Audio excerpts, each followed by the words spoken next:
It is Friday the 13th today. I'm Bat Jack JW, and I figured there's got to be a reason to look at this beautiful set.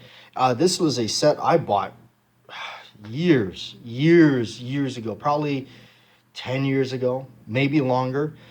It's hard to think back and remember when I bought it. I bought this at Borders Books, and this is the collection called From Crystal Lake to Manhattan, the Ultimate Edition DVD collection of Friday 13th. I grew up with the Friday 13th because I remember on TNT's, it was Joe Bob Briggs' Monster Vision. And I remember as a kid, like going, oh my God, look, they're going to play Friday. One night they were playing like the marathon. They had every one of them playing. Man, I was so excited. It was like Christmas to me. So here's the set. Now this has 1 through 8. This is an older set. Not even sure if you can get these anymore, but you have all of them together. You know, Friday the 13th Chronicles. These are all the featurettes. Secrets galore behind the gore with Tom Savini and all the other cool dudes that were involved in creating these great films. So let's go ahead and look at what we have. We have the extras tape here. That's where all the you got all the cool stuff. The artifacts one I remember was really neat. And then you have here we got so the way they did this was they put 2 in 1. You had part 1, part 2, which is you can't go wrong with the originals. There's the inside of the bit here. Then you got the disc again. You got 1 and 2 on one disc. And then they're not even in order. I left them out of order just for fun. All right, part 3 and part 4, the final chapter. I remember always seeing that image on videotape.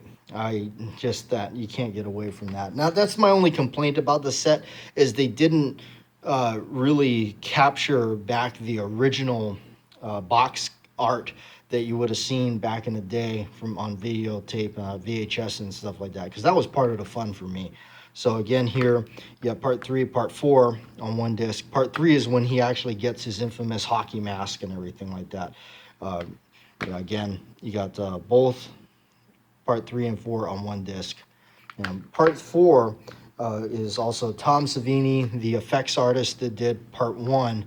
He came back to finish off Jason for part 4, which Jason wasn't actually supposed to exist. It was just a boy that drowned in the lake. But then, of course, now that he does, we have the infamous franchise that we do. Of course, it was never supposed to get past part 1. It was cool that Tom Savini came back to destroy Jason in part 4. It was supposed to be the last one. Ha! What did they know? Part 5, The New Beginning. I remember that, seeing that on tape. And then I actually bought that one on tape. I had an old VHS copy of that on tape, part 6. Part 6 is more of like the rock and roll version because the director was more fan of like Alice Cooper and stuff. So it's got that rock feeling, gothic kind of look to it. It's really neat. It stands in its own little deal. It's really cool.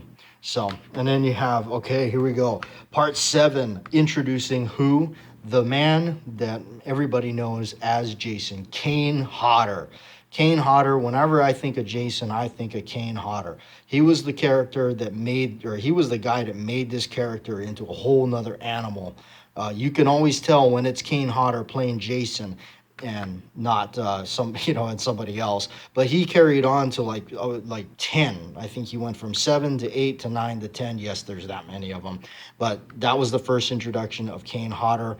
And they sadly butchered the editing on this one. Got butchered. I mean, they filmed a lot more than what they were able to set out there on the tape and everything. Then Jason Takes Manhattan.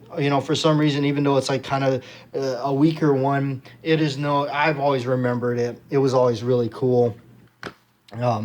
Yeah, he had a really cool look. His mask was yellow. It was kind of interesting and everything. So we open up this one, check it out. There it is. And of course, part 5 was like, it wasn't even Jason. It was kind of like the part 3 of Halloween for the Friday the 13th franchise. Really had nothing to do with, Jason. It was a guy masquerading as Jason. So, but anyway, I figured, being Friday the 13th, we take a look at this box set that I have. It's really neat. I like it. I'm a big horror movie fanatic, so, and it doesn't get better than Friday the 13th itself. So, and still, I'll part with this one. I am still upset as a fan that when they did Freddy versus Jason, that they did not choose Kane Hodder as Jason. Come on. Whoever made that decision should be never allowed to make movies again. There you go.